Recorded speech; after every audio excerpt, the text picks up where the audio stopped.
Hello, world.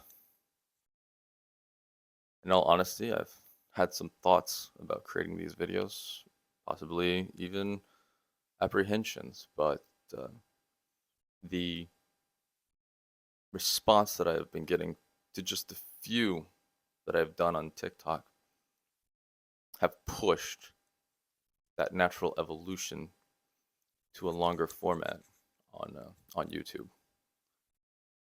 And though TikTok allows you to do a 10-minute video, I don't think what I can talk about can be summarized or should be summarized in 10 minutes. Maybe I'll do shorter vlogs for fun and, some gaming or my cats, something like that. But when we talk about the sustenance of wealth building, those are going to be longer conversations. And I do that because I want to treat you as if you were a client family and as if you were able to pay somebody $1,000 an hour for advice. Now, let me frame it a little bit. So, there are about 8 billion people on this planet. Of that, there's about 340 million Americans. Of that, there's about 660,000 people registered with FINRA, which is our federal organization for finance. Of that, only about, I would say, 340,000 of those are considered financial advisors. Of those financial advisors, probably about, 130,000 of them are considered fiduciaries, licensed fiduciaries, registered. And then of those, you have a set of registered investment advisors. It's about 15,000. So you can see how this club gets smaller. And then of those, you have about, I can't even say, but it's a smaller number of SEC registered advisors that comply with the 40 Act, which is even more strict. And then of those, you have the kind of advisors that are family office advisors that can give advice from firsthand because they've implemented strategies, they've experienced it firsthand uh, with either their own families or their closely um, held relationships. So you can see that we're getting down to the 0.004% as far as advisors. But I digress. I think the whole point is to say that I'm resonating, and I guess the message is resonating from TikTok that I have been in a bubble and I didn't really realize the extent of how much information I don't want to say gatekept, but I guess gatekept, um, and how maybe a basic level of it, maybe when you get into the larger strategies and state planning and the more complicated things, then yes, value for value. I'm a big proponent of that capitalism.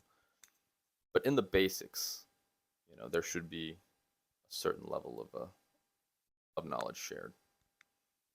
I mean, there's a natural progression. You know, as an advisor to strategic level, we lay out the strategy. We then choose the right resources, the lawyers, the accountants, the tax attorneys, the estate planners, the real estate people, the private equity people, the hedge fund people. It's we're at the strategic level, and then we guide and implement that plan. So And I think that that is really what's missing for people. There's a lot of little nuggets of information spread all over the internet, but there's not really a person to really put it all together like a blueprint. And everybody's blueprint's different, but there's a basic blueprint of a house, right? You have walls, you have plumbing, you have electrical, you have other things. But but the point is from the cycle of death, from birth to death, there is a blueprint for finance. And one of the beautiful things about being able to look down on the whole strategy and see the forest from the trees is that you see how it all kind of comes together. Whether you're just born and you have a certain percent of our national debt already attached to you, whether you're, you know, having your first job scooping ice cream, whether you're moved on and you're in college and you're getting your internships and you're working through school, or whether you're out of school and you're starting to enter the workforce, whether you're a trade professional and you never went to college, whether you're highly educated and went to school for medical school and you've come out with $250,000 in debt, then even when you get a little rich, right, you start to realize that, hey, I can invest. And a lot of times people wait till that point to even start investing, and that's a problem we can tackle. But say you're rich and you start to invest a little more and you start to see your money working for you, and you start to see how it can change, and you start to look at different investments, and then say you get wealthy and you can start to diversify your investments more, and then it becomes more about uh, I guess safe accumulation and preservation at that point. And then after that, then you figure out, hey, how do we give it away? How does it benefit us, but then also benefit everybody else? And then we die, and hopefully we've passed on enough information to everybody for the next generation that they can do it again, and we don't go back to the Stone Age. but but that's really the value that I can offer here, and it is, I think, a right. And people brought up that, why don't they teach this in school? Why don't they? Well, I think there's a few reasons. I'm not saying they're correct, but there's a certain maturity level, I guess. Um, there's a certain mental mind frame that maybe you haven't developed when you're in school, when you're in grade school, or um, middle school, or sometimes even college. Uh, and then of course there's the kind of gatekeeping thing, like, hey, I paid for this education. I I paid my due diligence, and people are going to pay me for this information. And those are the three factors, I think, that are kind of pulling and tugging at that dynamic. So this is kind of a groundwork up for the videos. I'm trying out this format. I'm not going to edit it. I want it to be a conversation with you. And I don't want the distractions. If you don't have the attention span to sit here and have a conversation with me, then I think you have a few more personal development issues to get over before we should even have this conversation. But if you're here, then I know that you're here for a reason. You're not here by accident. I don't believe in coincidences as much as we think they're just probabilities. When you look at the chance of the probability in any situation, it's infinitesimal almost. It's awe-inspiring, and that kind of drives my mental state during the day and what I do. And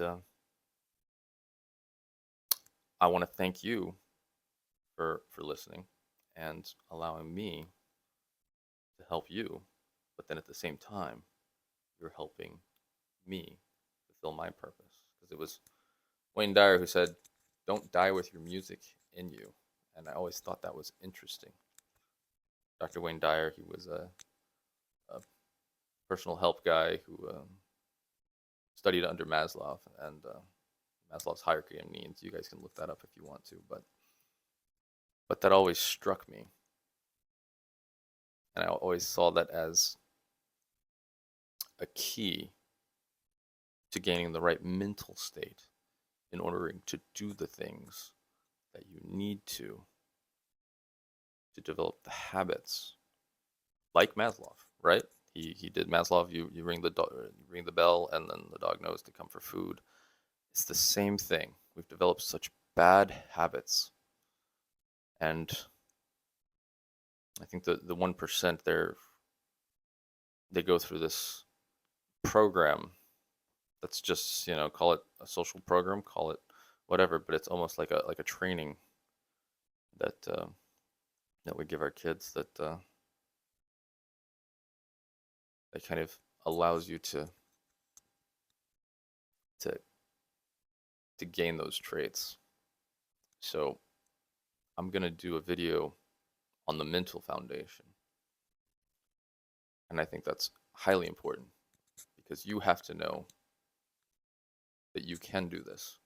And like I said, it doesn't matter. It doesn't matter if you're broke as a joke. It doesn't matter if you're a doctor coming out and you have a lot of doctor debt. It doesn't matter if you're already rich and you're just learning how to do your investments. It doesn't matter if you're wealthy and you've started to learn to uncorrelate your investments, diversify your investments for wealth preservation and generational accumulation and preservation.